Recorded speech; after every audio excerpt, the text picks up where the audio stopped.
Amos 4:12 சொல்கிறார், உன் தேவனை சந்திக்க என்ன செய்ய ஆயத்தப்படு.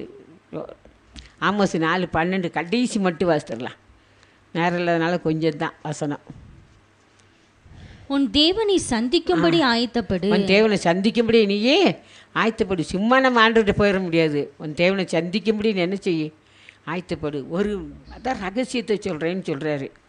சும்மா சொல்ல எல்லா வசனமெல்லாம் சொல்லிட்டு வந்து இது மட்டும் ரகசியம் சொல்கிற. கடைசி எக்காலம் ஊதும். அப்போனா நம்ம மறுமாக்கப்பட போகிறோம். அப்போ நம்ம என்ன செய்யணும்? தேவனை சந்திக்க ஆயத்தப்படணும்.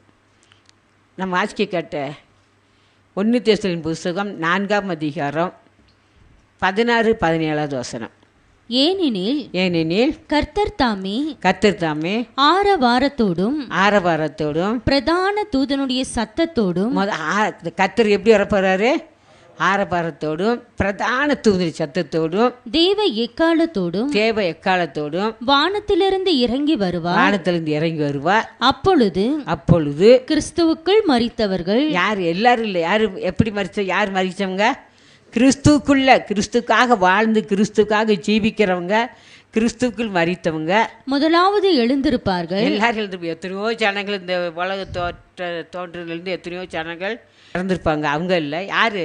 கிறிஸ்துக்குள்ள மரிச்சவங்க என்ன செய்யுங்க? முதலாவது எழுந்திருப்பாங்க. பின்பு உயிரோடு இருக்கும் நாமும் கர்த்தருக்கு எதிர்கொண்டு போக. அவர் இறங்கி வானத்தில் வரும்போது நம்ம என்ன செய்ய போறோம்? கர்த்தருக்கு எப்படி பெற போறோம்?